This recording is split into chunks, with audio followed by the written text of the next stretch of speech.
Okay, bear with me a little bit longer. We got this page and one more, and there's really not a lot to cover as far as work on this page, but there's a lot of reviewing to do.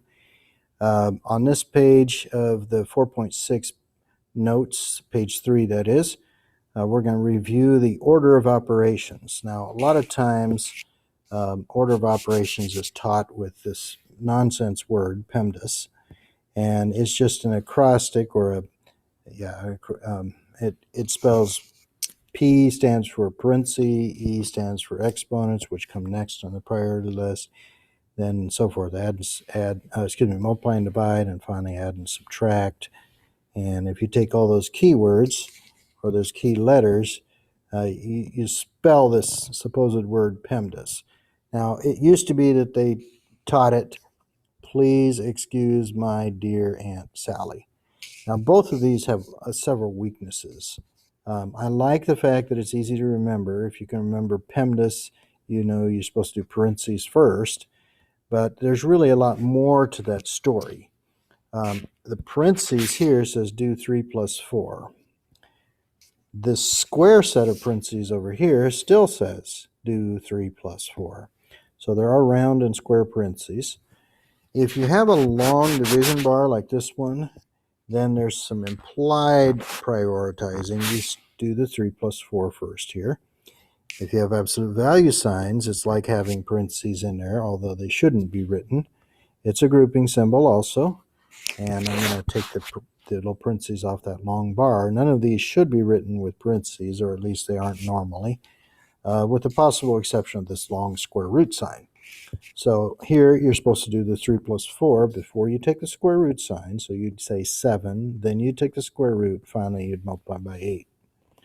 Okay, the next priority after you've taken care of all the grouping stuff, parentheses being the most common version, is to take care of exponents. So you would not do that multiplication or this addition before you'd have to take care of the powers. So 2 times 2 times 2 would be 8.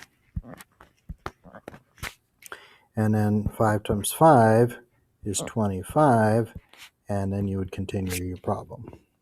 So the priority on this one is the exponents. All right, so once you've gotten all the priority grouping, parentheses, done, and then all the exponents done, then you turn your attention to multiplication and division. Now, a lot of people think because PEMDAS puts M before D that multiplication has higher priority than division.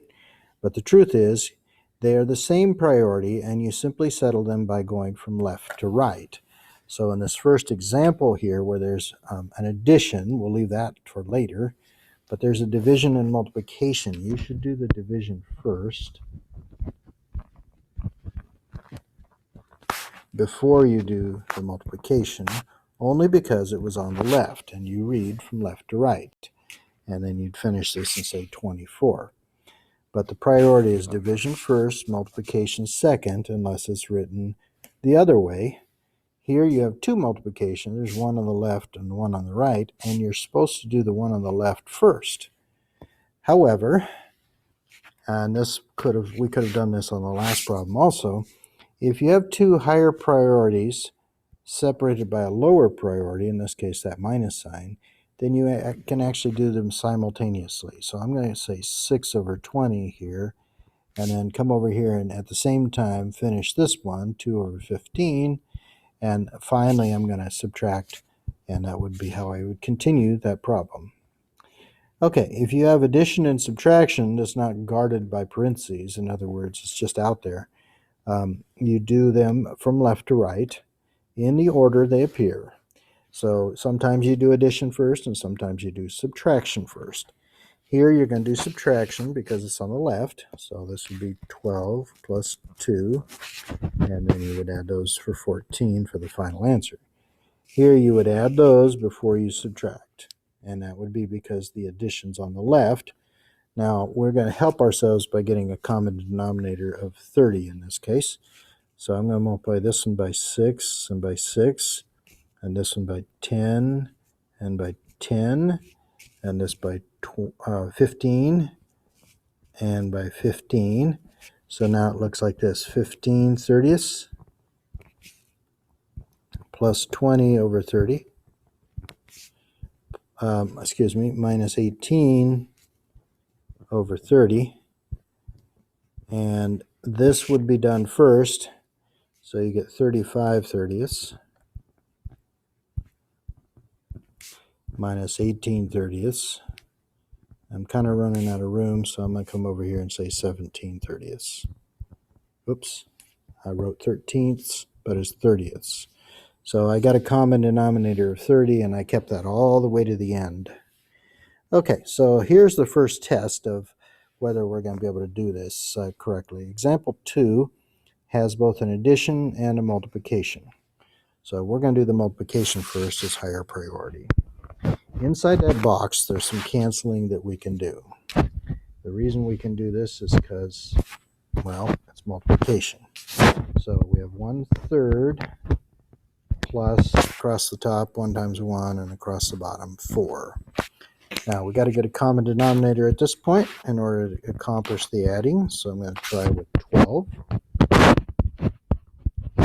And that takes us down to 4/12 plus 3 more 12ths.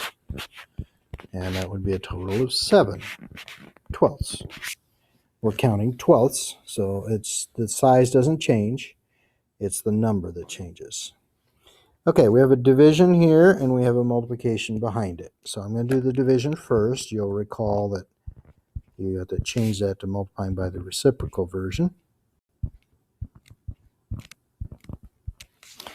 And in this first round here, I can simplify like that, and I get 3 over 2, and that'll be times 4/5.